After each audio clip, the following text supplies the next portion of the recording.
제2파트에서는 이제 아프리카로 가서 활동하는 그런 기간이 되겠습니다. 그리고 그동안에 이제 여러 가지 위기를 많이 겪게 됩니다. 이게 이제 주로 1차 대전이 1914년에 일어나고 또 나중에 2차 대전도 일어나고 이렇게 되는데 이제 이때 1차 대전 때입니다. 그 충실한 동지 스트라스부르에서 원시림으로 이렇게 되어 있는데요. 충실한 동지는 이제 부인을 얘기를 합니다. 부인이 헨리 마리온의 브레슬라우인데요. 헬렌 베를린 출생입니다. 아버지는 하리 브레슬라우인데 원래는 이제 유대인입니다. 근데 유대교구에서 탈퇴를 하고 개신교로 개종을 했습니다. 그래서 이제 집안 교육도 기독교식 교육을 하는 이런 집안이었습니다. 그래서 그러니까 슈바이처로 봤을 땐 장인될 분이죠. 스트라스부르 대학에서 역사학의 정교수로 있던 그런 분이었습니다. 부인 헬렌은 고등학교 여자 고등학교 교사 시험에 합격을 하고 음악학교에도 재학을 했습니다. 2년 동안. 그래서 이탈리아로 유학을 가서 예술사 공부도 하고 그러다가 이제 어느 결혼식장에서 슈바이처와 처음 만나게 되는 것 같아요.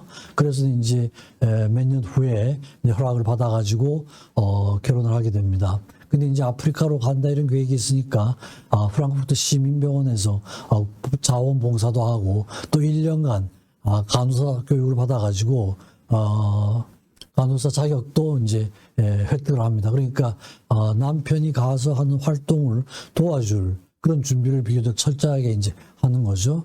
근데 이제 결핵에 걸려가지고 일생 동안 결핵에 고생을 많이 합니다.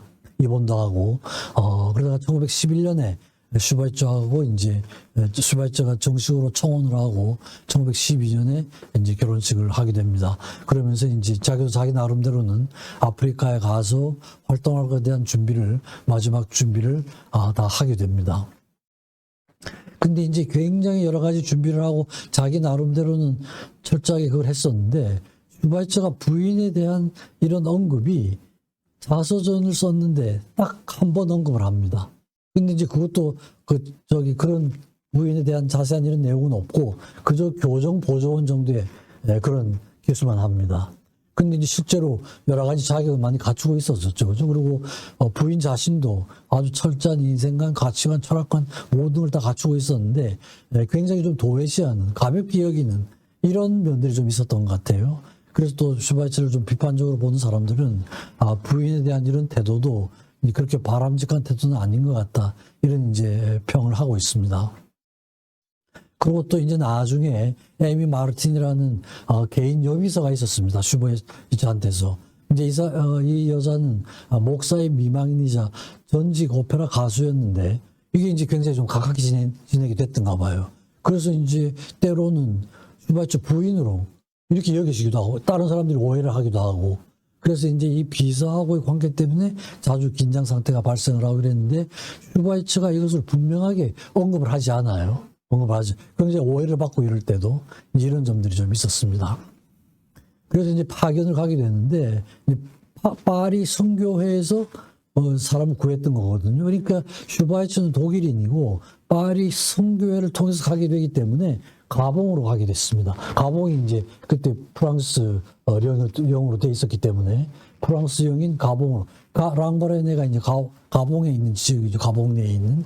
그래서 랑바레네 선교소로 슈바이처를 파견하기로 결정을 합니다. 근데 이제 이 선교소가 경건주의고 복음서 절대주의입니다. 그러니까 슈바이처하고는 맞지가 않죠, 그죠? 아주 자유적인 이런 거였습니다. 그래서 거기에 대한 서약을 확실하게 합니다. 가서 절대로 목회 활동을 하지 않겠다. 의사로서의 활동을 하겠다. 이래가지고 이제 의사로서 활동을 한다는 그런 조건으로 2년 계약으로 이제 그렇게 갑니다. 이 당시에 이제 슈바이처 집에서는 반대가 많았습니다. 특히 이제 어머니가 굉장히 반대가 많았어요.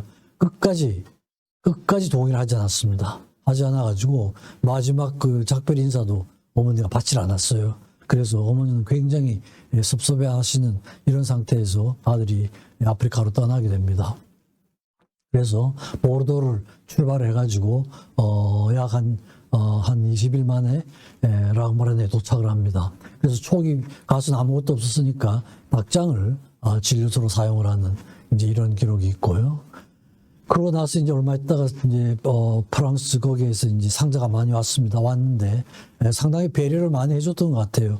피아노, 오르간 페달이 달린 원래는 파이프 오르간을 쳤었죠. 그러니까 이제 파리의 바흐협회에서 일을 많이 했었거든요. 연주도 하고. 그러니까 이제 아프리카로 간다 그러니까 바흐협회에서 가서 연주를 할 수 있도록 저런 오르간 페달이 달린 피아노까지 이제 선물을 했습니다. 같이 왔습니다.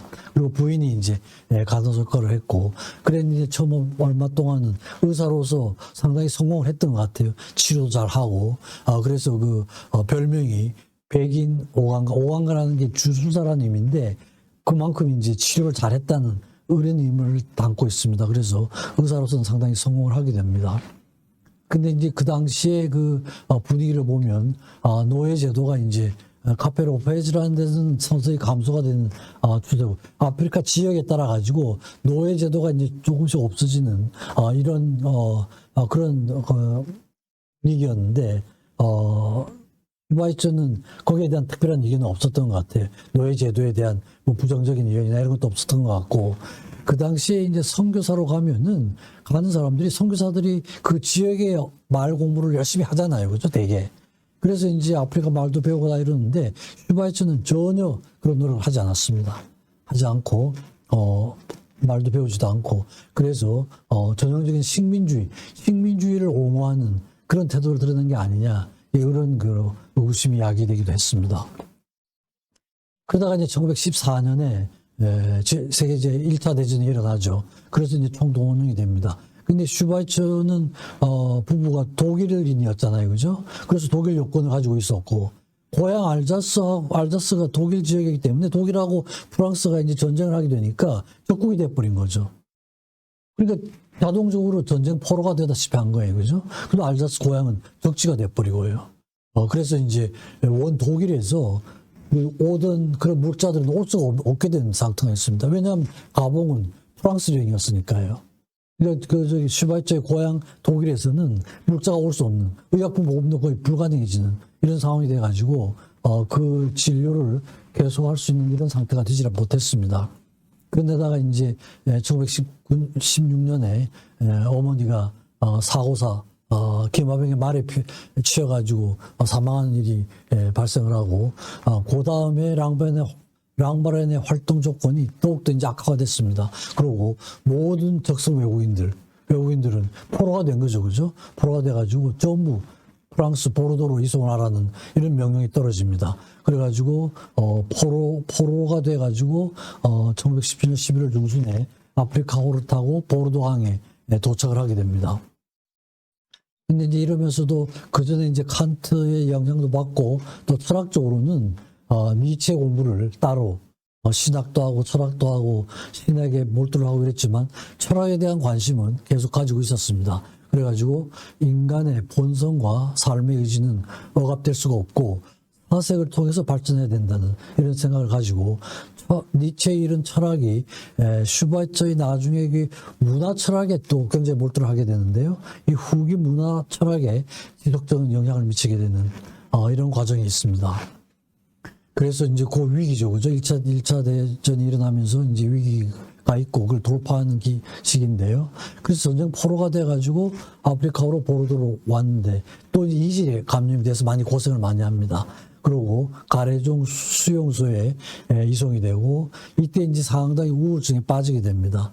병에 걸리기도 하고 하던 일을 제대로 할 수도 없고 모든 활동이 다 중단이 돼버린 상태였어요. 그래서 우울증하고 또 싸워야 되고, 또 부인 헬레네는 앓고 있던 결핵이 또 악화되기도 하고, 그리고 이제 좋아하던 음악도 할 수가 없으니까 식탁 위에서 그냥 손가락으로 파이프 오르간 연습을 하는 이런 식으로 이제 해서 우울증과 이제 투쟁을 하는 이런 시기가 있습니다. 그래서 수용소에서 지내지만 직업이 의사였으니까 비공식적으로, 그죠? 공식적은 아니지만 비공식적으로 의사 생활을 하게 됩니다. 환자들이 생기면 환자도 돌보고, 그러면서 이제 포로였지만 여유는 좀 있었던 것 같아요, 시간적인. 그래서 문화 철학도 연구를 하고 문화 국가에 대한 초안을 작성을 했습니다. 그리고 이제 쌍레미 거기에 이제 수용이 되는데, 알자스 출신 그런 그 포로들은 아마 저게 또 전용으로 따로 또 수용을 시켰던가 봐요. 그래서 이제 그 수용소인데, 그게 이제 고우가 옛날에 정신질환에 걸려가지고 입원했던 그 요양소였습니다. 고우가 쓰던 방을 특별히 생각을 해서 또 슈바이처한테 내주었던 것 같아요. 그래서 이제 거기 있는 동안에 딸을 임신을 하게 됩니다. 그래서 이제 1차 대전 직전에 환자였잖아요. 그죠? 그래서 병자로 구분이 돼가지고 이제 석방이 됐습니다. 부인은 결핵을 앓았고 본인은 기지를 앓고 이래가지고요. 그래서 이제 리옹에서 쥐리 콘스탄츠를 거쳐가지고 고향으로 되돌아오게 되고 와서 그 수용소에서 가진 그 아이가 딸이었습니다. 딸 이름이 이제 레나입니다. 좀 사진에 보이는 저 딸입니다. 딸 레나입니다. 그래서 이제 와서는 이제 특별한 직업도 없고 이러니까 경제적으로 상당히 어려운 그런 상황이 됐습니다. 그래서 이제 그 시장의 배려로 고용의사 자리를 하나 얻어서 취직도 하고 또 원래 자기가 관계가 있던 그 성 니콜라이 교회에 굉장히 자유주의적인 그런 교회였죠. 거기서 이제 부목사로 일도 하기도 하고요. 또 그러면서 문화 철학과 세계적 종교에 대한 이런 내용으로 이제 저술 활동도 하는 이런 시기가 있습니다. 그래서 1920년과 22년 사이는 이제 강연 횟수도 좀 많아지고 또 이제 연주자, 바하의 연주자로서도 거의 1인자였어요. 연구가로서, 그죠? 책도 냈죠, 그죠? 바하에 대한 평전도 내고 연구가로서도 1인자였고 연주자로서도 거의 1인자였습니다. 그래서 그 바하 연주를 하면은 청중들이 상당히 많이 모이는 이런 그 연주회를 개최했습니다. 그래가지고 이제 자금도 확보를 하고 빚도 갚고 그리고 이제 슈바츠 발트 퀘니스 벨트에 이제 처음 집도 마련을 했습니다. 그래가지고 이제 부인하고 딸이 살 수 있는 집도 하나 마련을 하고 그리고 딸은 이제 또 교육을 신비주의 경건주의 성향이 뚜렷한 그런 학교에 입학을 시켜가지고 교육을 시킵니다. 그래서 위기가 있었지만 또 조금 수입원이 좀 늘어나면서 그 위기를 극복하는 이런 시기라고 할 수가 있습니다. 그러면서 이제 문화 철학을 하면서 책을 썼습니다. 물과 원시림 사이에서라는 책을 쓰고 자서전 나의 유연스름과 청손실 책을 썼는데 이 책이 이제 굉장한 베스트셀러가 됐습니다. 특히 이제 물과 원시림 사이에서는 아프리카에서의 경험을 쓴 책이거든요. 그 당시에 이제 저런 책이 뭐 거의 없다시피 했죠. 그죠? 아프리카에서 활동한 사람들이 자기의 직접적인 체험을 쓴 책들이 거의 없었으니까 굉장히 이제 베스트셀러가 돼가지고 수입도 꽤 늘어나는 그런 시기였습니다. 그래서 이제 조금 이제 안정이 되고 이러니까 다시 24년에 랑바레네 자기가 원래 있던 그 장소로 가봉에 랑바레네로 다시 떠나게 됩니다. 이때 이제 갈 때는 그 준비를 하는 게 옥스퍼드 대학생 노엘 길레스피라는 이 개인 비서도 하나 고용을 해가지고 출발을 하고 부인은 아마 건강상의 문제도 있고 여러 가지 상황으로 갈 형태가 안 됐던 것 같아요. 그래서 이제 부인은 있고 나중에 이제 그 부인이 개인 비서를 동반해서 갔다는 걸 알게 되고는 또 많이 좀 여러 가지 의심을 하면서 상당한 우울증에 빠지게 됩니다. 그러면서 이제 그 자기의 그 슈바이처 아버지가 뇌졸중으로 중태에 빠지게 되고 또 친정 아버지는 방광암이 악화되고 자신 결핵은 악화가 되고 그러면서 이제 어린 딸을 혼자 키우게 되고 그러니까 여러 가지 주변 여건이 좋지 않아 가지고 또 상당히 우울증에 빠지게 되는 이런 계기가 됩니다. 저렇게 이제 어려운 상태였는데도 슈바이처는 그냥 떠날 랑바네로 갈 계획을 세웁니다. 그러니까 이것도 나중에 이제 사람들이 저렇게 어려운 상황에 있는데 가족들을 다 이제 물리치고 그러니까 간 게 이게 과연 올바른 행동이었는가 이런 거에 대한 논란도 여러 가지 각도에서 볼 수 있으리라고 생각이 됩니다만 저렇게 되니까 이제 헬렌에도 부인이 혼자 있는 게 좀 불안했죠, 그죠? 그래서 이제 랑바레네로 갈 계획을 세웁니다. 그래가지고 가기 전에 또 열대약 호수 수강을 하고 자기 나름대로는 가서 슈바이처를 도울 준비를 충분히 하고 랑바네로 갈 계획을 세우고 떠나게 됩니다. 그래서 이제 슈바이처는 1924년 4월에 랑바네에 도착을 하고 갈 때 이제 비서도 갔지만 의사도 둘이 데리고 갑니다. 자원봉사를 의사를 알자스 지방에서 의사를 둘 데리고 가고 간호사도 데리고 가고 전직 교사도 데리고 가고 이제 그 같이 일할 사람들을 팀을 좀 짜서 처음에 갈 때보다는 이제 훨씬 규모가 좀 늘어났죠, 그죠? 늘어나고 가서는 또 정신질환자는 따로 수용을 해야 될 이런 필요성을 느끼고 따로 이제 수용소를 만듭니다. 그리고 이제 가서는 의사는 진료는 주로 그 같이 간 의사한테 맡기고 또 자기는 이제 건축에 전력 투구를 하는 이런 시기가 있습니다. 그러면서 이제 거기 있으면서 책자도 내고 소책자도 내고 또 자기가 썼던 책들 여러 가지 책자도 내고 이러니까 이런 책들이 다 이제 잘 팔립니다. 베스트셀러가 돼가지고 재정적인 뒷받침이 되고 병원도 이제 새로 짓게 됩니다. 그러면서 이제 명예 박사학위를 수여를 받는데 그 사이에 이제 간호사하고 마틸데 코트만과 함께 유럽으로 오게 됩니다. 강연 콘서트도 하고요. 28년에 괴테상을 수상을 하게 됩니다. 괴테상 수상을 하게 되고 또 프라하의 칼스 대학에서 철학부의 명예 박사학위를 수여를 합니다. 이따가 이제 다시 유럽으로 오게 되는 이런 시기가 있습니다. 그리고 1929년도에 새해에는 이제 퀘니스벨트 거기에서 식구들과 함께 지내고 또 그 바울에 대한 전서를 집필을 합니다. 그래가지고 1930년에 사도 바울의 신비주의라는 제목으로 대출판을 하고 29년도에 12월에는 부부가 함께 다시 이제 랑바레네로 아프리카로 가게 됩니다. 그리고 이제 갔지만 1930년 부활절에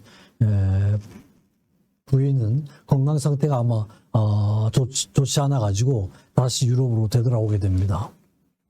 그러면서 이제 세계 경제가 위기에 빠지는데 저때 이제 나의 생애와 사상이라는 저 책을 또 출판을 합니다. 자전적인 책이죠. 그리고 이제 자금의 조달이 잘 안 되니까 여러 유명 인사들에게 편지를 씁니다. 거의 매일 편지를 쓰다시피 해가지고 영화 배우니 철학가 정치인들 유명한 사람들한테 다 편지를 쓰고 도움을 요청을 하기도 합니다. 자기가 하고 있는 일에 대한 홍보도 하고 그래서 나중에 보니까 거의 6만 5천 통의 편지 어마어마한 내용이죠, 그죠? 그 편지가 슈발츠 문서 보관소에 보관이 됐으니까 굉장히 많은 사람들하고 이렇게 편지를 주고받으면서 홍보도 하고 자금 조달도 하고 이랬던 것 같습니다.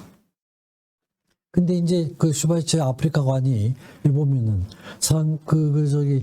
아프리카가 식민지화하는 거에 대해서 원칙적으로 찬성을 했던 것 같아요.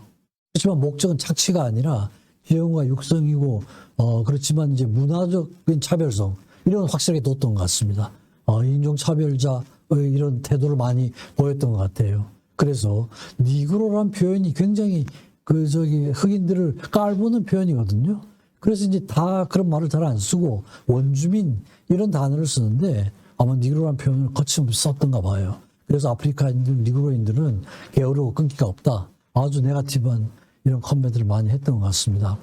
그리고 이제 경우에 따라서는 따기도 때리고 엉덩이를 걷어차기도 하고 그래서 주변에서 보기에는 그 치료를 도와주는 것 외에는 흑인한테 대한 관심도 별로 없고 또 원주민들이 쓰는 말을 배울 생각을 전혀 하지 않고요.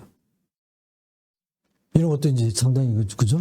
그 다음에 이제 자기가 진료를 하던 가봉 외에는 전혀 다른 지역은 간 적이 없습니다. 아프리카에. 근데 이제 나중에는 굉장히 아프리카 전체에서 찬탄을 받는 그런 반피성을 보내게 됐다. 그러니까 실제로 활동한 거에 비해서는 굉장히 평가가 높게 됐다. 이런 얘기들이 나오기 시작을 했습니다. 그래서 이제 제임스 캐메론이라는 기자가 1954년도에 인종차별적인 태도에 대한 기사를 쓰기 시작을 했습니다. 그리고 40년 동안 있었으면서도 아프리카인들이 같은 식탁에 앉는 걸 허락을 하지 않았다고 그래요. 그러니까 굉장히 지역도 어느 일정한 지역에는 못 들어오게 하는, 병원 안에서도요. 그 다음에 이제 그 당시에 남아공이 굉장히 인종차별을 하고 있었잖아요. 근데 남아공 수상을 옹호하는 이런 발언도 하고요. 그 다음에 이제 자기가 병원을 하고 이러면은 나중에 인계를 할 의사도 키우고 이래야 될 텐데 흑인 의사는 전혀 키우지 않았습니다. 그리고 흑인한테 인계할 생각도 전혀 없었고요. 그러니까 이제 환자에 대한 치료자로서의 역할은 했지만 나머지 부분에 대해서는 굉장한 차별적인 그런 태도를 보였던 것 같습니다. 그래서 이제 1963년도에 보면 현재 아프리카인들에게는 더 높은 단계로 이어진 학교 교육과 훈련이 필요가 하지 않다 이거죠. 과학이나 산업화가 아니라 농사만 지으면 된다 이거죠. 그러니까 아프리카인들은 단순한 노동학교, 노동교육만 시키면 되지 더 이상 높은 그런 교육을 시킬 필요가 없다. 이런 식의 말을 하기도 했습니다. 그래서 이제 그 타임즈에도 이제 그런 내용들이 점차 이제 알려지기 시작을 했습니다. 그리고 이제 공사장에서 원주민들에게 굉장히 날카롭게 야단을 치는 거, 화도 내고 이러는데, 자주 내고 이러는데, 주변에 있던 이제 다른 사람들은 슈바이처의 그런 행동이 굉장히 익숙했지만, 어쩌다가 방문하는 사람들은 굉장히 낯설게 느껴졌던 거죠. 그죠? 그리고 이제 직원들한테도 굉장히 이제 심한 말을 하고, 이런 겁니다. 그래서 기본적으로 그냥 아프리카인들은 어린아이들 또는 미개인 이런 식의 태도를 하고 거기에 맞게 대해줘야 된다. 이런 말과 행동을 많이 했던 것 같습니다. 그 민족운동에도 별로 관심이 없었고요. 그래서 일부에서는 많은 사람들이 위대한 의사 막 이렇게 하지만 그렇지 않은 사람들은 굉장히 또 안티 슈바이처죠. 그죠? 슈바이처 물러가라. 이런 팻말을 들고 그의 말을 가득 메우기도 하고 이랬던 것 같습니다. 그래서 전체적으로 봐서는 가서 아프리카인들의 병을 치료하고 뭐 이런 행동을 했지만 기본적으로 아프리카인에 대한 슈바이처의 태도는 상당히 차별적인 태도가 있지 않았는가, 이런 태도와 그런 말이 점차 이제 서방 세계에 알려지면서 기사화되기 시작했던 그런 시기였습니다.